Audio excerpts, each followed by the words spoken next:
लक्ष्मण जी ने राम के भक्ति सेवा के रूप में की। लक्ष्मण जी की भक्ति का यही मर्म है, सेवा। ये अपने आप से भी विचारे, पूछे, सोचे, हम गुरु की कितनी सेवा करते हैं, गुरु भक्ति हमारी कैसी है, अपने आप को टटोले जरा।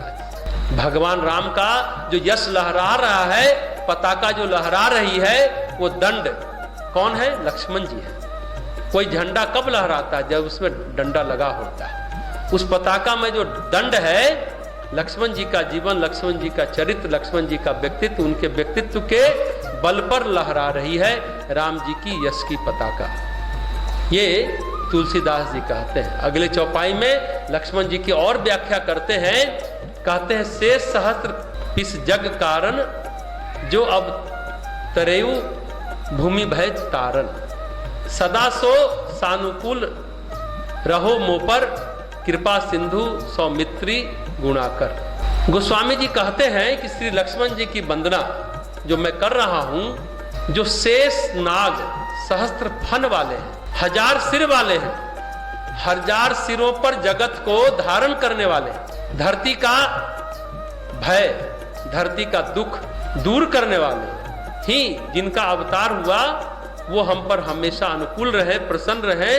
सुमित्रा के पुत्र, कृपा के सिंधु और गुणों की खान, गुणों का घर, हम पर कृपा बरसाते रहें। ये अभ्यर्थना गोस्वामी तुलसीदास जी अगली चौपाई में कर रहे हैं। पुराण की कथा है कि भगवान विष्णु की सेवा में हमेशा शेष नाग रहे, पुराणों में वर्णन आता है, और उस शेष नाग के 1000 फन है। 1000 फन का मतलब क्या होता है? ऊर्जा की 1000 धाराएं हैं जिससे पृथ्वी संतुलित है, जो धरती को संतुलित रखती है, संसार के सुख को बनाए रखती है। भगवान राम के रूप में जब विष्णु धरती पर आते हैं, अवतार प्रक्रिया संपन्न होती है। क्यों? भूमि का भय हरण करने के लिए जब वो आते हैं, तो लीला सहचर सेवक के रूप में शेषनाग लक्ष्मण के रूप में आते हैं। अभी हमने आपको बताया भगवान राम का अभिन्न सहयोगी है। तो गोस्वामी तुलसीदास जी कहते हैं कि बलराम के रूप में जिस तरह वो आए हैं, शेषनाग लक्ष्मण के रूप में भी शेषनाग आते हैं। और गोस्वामी जी एक बात बड़ा महत्वपूर्ण कहते हैं, कुछ लोग ऐसे होते हैं कारक पुरुष। ये हमने प्रथम दिन सुबह में कहा था, इस बात की चर्चा की थी, फिर से आपको हम बताना चाहेंगे। लक्ष्मण जी के बारे में भी शेषनाग के अवतार हैं। कुछ पुरुष सृष्टि में ऐसे होते हैं, कुछ व्यक्ति, कुछ जीवात्मा जो कारक पुरुष होते हैं, उनकी मुक्ति नहीं होती, भगवान के लोक में रहते हैं। हमने उस दिन सालोक्य की बात की थी, सामीप्य की बात की थी, सारूप्य की बात की थी, और भक्ति के चौथे रूप सायुज्य की बात की। भगवान के लोक में तो रहते हैं, सालोक्य में कारक पुरुष रहते हैं, पर सायुज्य नहीं होता उनका, लीन उनमें नहीं होते, विलीन नहीं होते। कहते हैं कि हमें मुक्ति नहीं चाहिए, हमें विलीन नहीं होना है। इसी में हमने उस दिन भी वो कथा सुनाई थी, आज भी इस कथा को सुनाते हैं। जब शंकर पार्वती का विवाह हो रहा था, हिमवान और उनकी पत्नी मैना की पुत्री थी, आदिशक्ति जगत जननी जगन्माता पुत्री के रूप में, शैलपुत्री के रूप में उनका प्रकटीकरण हुआ पार्वती के रूप में। और पार्वती की शादी होनी थी, कन्यादान इन दोनों को करना था। दान की महिमा हमने बताई थी उस दिन कि दान कितने तरीके का होता है। सबसे सुलभ है, हम लोग सामान्य तौर पर दान करते हैं तो धन का दान करते हैं, लेकिन धन दान से बड़ा है स्वर्ण दान, स्वर्ण दान से बड़ा है भूमि दान, भूमि का दान करते हैं, भूमि दान से भी बड़ा है गोदान, गोदान को ज्यादा पुण्यकारी माना जाता है, बहुत सारे बंधनों से छुटकारा दिलाता है। तो धन दान से बड़ा स्वर्ण दान, स्वर्ण दान से बड़ा क्या हो गया? भूमि दान, भूमि दान से बड़ा गोदान, और गोदान से बड़ा है अन्नदान।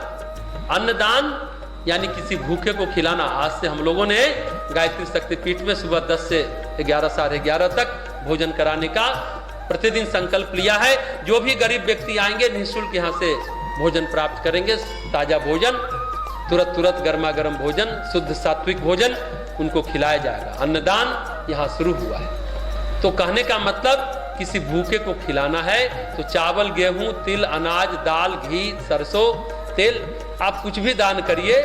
यहाँ लिखा है किस दिन कौन सा दान करना है, वो पन्ना आपको दिया गया होगा, नहीं तो अभी हम पन्ना वो पेज बंटवाएंगे, आप भी ले जाइए। और सबसे पुण्य का काम होता है, भूमि दान से भी बड़ा अन्नदान होता है। तो गोदान से भी बड़ा अन्नदान होता है। चावल गेहूं को दान करना अन्नदान, लेकिन अन्नदान से भी बड़ा है कन्यादान। गोदान में तो गाय को सजाकर बछड़े वाली, दूध देने वाली गाय का दान देते हैं, कहते हैं उससे बड़ा कोई दान नहीं होता। गोदान सेवा, अन्नदान, अन्नदान से बड़ा कन्यादान, शील संस्कारवान लड़की का दान यानी जिम्मेदारी का हस्तांतरण। ऐसा नहीं कि कन्या कोई वस्तु है तो हमने दान कर दिया। इस पर कई लोग कमेंट भी करते हैं। और दान के बाद हम लोग कन्यादान में दक्षिणा भी देते हैं, धन अन्न साथ में देकर विदा करते हैं, कन्या को योग पात्र के साथ विदा करते हैं। यानी कन्यादान का मतलब एक वंश का बीज दे रहे हैं, गुणवान संतान का दान कर रहे हैं, गुणवान व्यक्तित्व का दान कर रहे हैं। कन्यादान का मतलब कोई वस्तु का दान नहीं समझे, एक परिवार का निर्माण कर रहे हैं। व्यक्ति निर्माण, परिवार निर्माण, समाज निर्माण तीनों शामिल है कन्यादान में। इसलिए कन्यादान को सभी दानों में श्रेष्ठ माना जाता है, सर्वोपरि माना जाता है। लेकिन कन्यादान से भी बड़ा है क्या है? ज्ञानदान। किताबें बांट देना नहीं, ये प्रवचन कर देना ज्ञानदान नहीं है, उपदेश सुना देना ज्ञानदान नहीं है। ज्ञानदान का मतलब, जैसे कन्यादान का मतलब है कि आप संसार को, जीवन को पोषित करने में कितने समर्थ हो। देखिए, कन्यादान का मतलब आप संसार को, जीवन को पोषित करने में कितने समर्थ हो। उसी तरह ज्ञानदान में किसी व्यक्ति को मुक्त करने में आप कितने समर्थ हो, वो है ज्ञानदान।